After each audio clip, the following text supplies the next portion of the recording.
સુરતના ઉધના વિનોદ ચોક પર જીવલેણ હુમલો કરનાર ભૂષણને પકડી પાડી સરઘસ કાઢતી ઉધના પોલીસ। સુરતના ઉધના વિનોદ ચોક પર શનિવારના દિવસે ઘંટી ચલાવનાર વિશાલ યાદવ પર જીવલેણ હુમલો કરનારા વિશાલ વિજય પાટીલ ઉર્ફે ભૂષણને ઉધના પોલીસ દ્વારા ધરપકડ કરી જે જગ્યા પર ગુનો કર્યો હતો એ સ્થળ પર લઈ જઈ રીકન્સ્ટ્રક્શન કરી સરઘસ કાઢી શાન ઠેકાણે લાવી હતી। જીવલેણ હુમલો કરનાર લુખ્ખા તત્વ એવા આરોપી વિશાલ વિજય પાટીલ ઉર્ફે ભૂષણનો ઉધના ગાંધી કુટીર, કલ્યાણ કુટીર, શ્રીરામ કુટીરમાં ખૂબ જ વધારે ત્રાસ છે। અવારનવાર નશો કરેલી હાલતમાં રાહદારી મહિલાઓ, ગરીબ નિર્દોષ લોકોને ચપ્પુ બતાવી પૈસાની માંગણી કરે છે અને મહિલાઓ, છોકરીઓની છેડતી કરે છે, જેમાં ઉધના પોલીસ સ્ટેશનના તટસ્થ અને હિમેન છબી ધરાવનાર પોલીસ ઇન્સ્પેક્ટર શ્રી શૈલેષભાઈ દેસાઈ દ્વારા આવા લુખ્ખા તત્વને ઝડપી પાડી શાન ઠેકાણે લાવી હતી।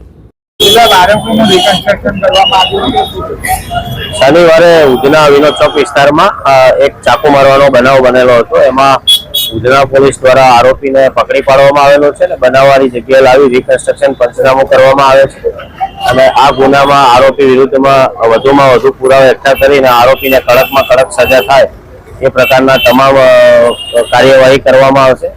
અને આ બાબતે અમારી ઉધના પોલીસ વતીથી તમામને એવું જણાવવામાં આવે છે કે કાયદામાં રહેશો તો ફાયદામાં રહેશો, બાકી આવા જે ગુનાઓ કરે છે એ લોકોના વિરુદ્ધમાં કડકમાં કડક એક્શન લેવામાં આવશે અને કોઈને છોડવામાં નહીં આવે।